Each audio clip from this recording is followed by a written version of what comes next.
We're back on Morning Trade Live. Let's focus on semiconductors rebounding this morning off the back of the slump we saw at the back end of last week. We saw the Nasdaq pulling back its worst day since April 2025, Liberation Day. AMD is up 4.5%. Broadcom putting on 2.6%.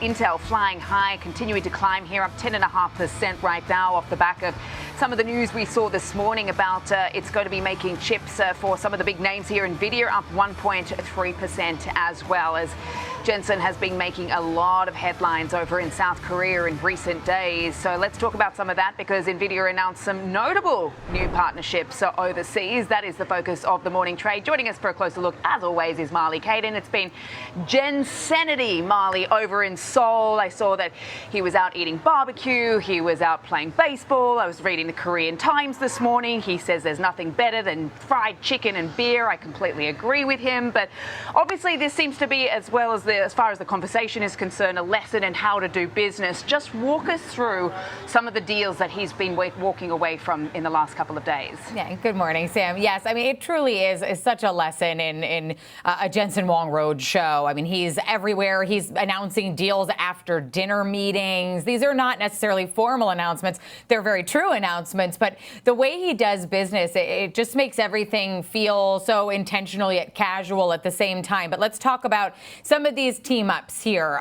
Several South Korean tech companies involved here, as he's in South Korea for the second time in less than a year to try to build out large-scale artificial intelligence infrastructure in Asia. He wants to solidify the data center footprint, expand AI ecosystem, particularly into robotics and other industrial sectors.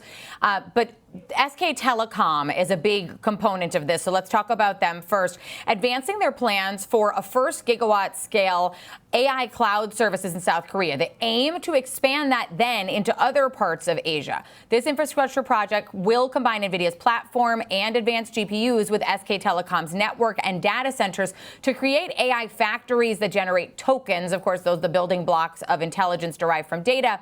That first AI factory expected to come online as soon as 2027, so really not that far out here. And this reflects the deepening partnership between NVIDIA and SK Group, which is the parent company of SK Telecom and, of course, SK Hynix. Jensen Huang said without SK's partnership, today's AI industry would not have developed as wonderfully as it has, and then went on to say we're at the beginning of the AI infrastructure build-out. The future is quite bright. SK Hynix also has its own separate deal, a multi-year technology agreement that will see it commit to developing advanced types of memory for these global AI data centers. With this agreement, of course, coming as memory chip makers have been straining to keep up with demand, it will enable SK Hynix to keep pace with NVIDIA's plans, which have expanded now to include robotics, personal computers, of course, and AI supercomputers. Jensen Huang saying that SK Hynix plan to double its memory wafer capacity by 2030 would not be enough to meet the surging AI demand, but it is always going to be their largest memory partner. He said SK Hynix has been NVIDIA's largest memory partner. SK Hynix will continue to be NVIDIA's largest memory partner. And another big announcement that came out, too, is that NVIDIA's new Vera central processing unit will use SK Hynix memory products. Another deal here, not under SK Group, with Naver. That's an internet and cloud computing company. They will collaborate with NVIDIA to build these AI factories as a part of this gigawatt scale push. Jensen Huang and the chairman also discussed a concrete roadmap where they jointly enter AI markets in Europe and in the Middle East, as well as the Asia Pacific region. So this expansion plan really does move outside of Asia as well. Naver also has its own homegrown large language model in Korea, and that has played a central role in South Korea's efforts to advance sovereign AI. Now, NVIDIA and none of those partners I just mentioned have disclosed the value of these deals, but Jensen's series of meetings not over, expected to meet with Doosan, LG, and Hyundai, among others, to explore the future of AI business opportunities with NVIDIA in the country, Sam. Yeah, it's interesting that even with all these deals, the Kospi still sunk over 8% during that trading day last night. So, obviously Jensen doesn't have the magic touch as far as the local stock market is concerned, but certainly some big deals. Marley, thanks so much for that. Nvidia is trading up 1.5 right now. So let's trade it now with Charles Moon, stock strategist over at Prosper Trading Academy. Charles, hope you had a great weekend. So we're off the 236 highs we saw in May, but still trading above that sort of line that it flatlined at the start of the year. Just walk us through an example trade here. Yeah, I mean, I know that the market's going to go through some volatility, but I do like the idea of the market's kind of rebounding back.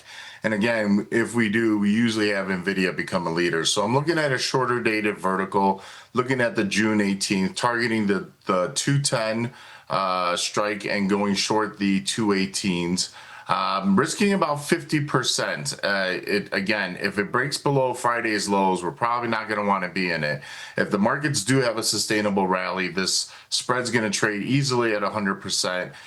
We're looking to get it at around 285 or lower. The lower, the better. I think there's great value. A lot of the news, obviously, coming over the weekend with them working partnerships with SK Hynix, but most notably, Jensen Huang said as well, they just don't have enough memory to produce what they want. So demand in that comment at least seems to be really high, higher than what they would normally have, especially in this ecosphere, that their demand is at the absolute peak. So if demand continues to increase for Nvidia products, that's just going to be a very bullish outlook for the near term, long term for the stock, and as well for the AI sector. I love the opportunity. I think this is a great low risk, high value play.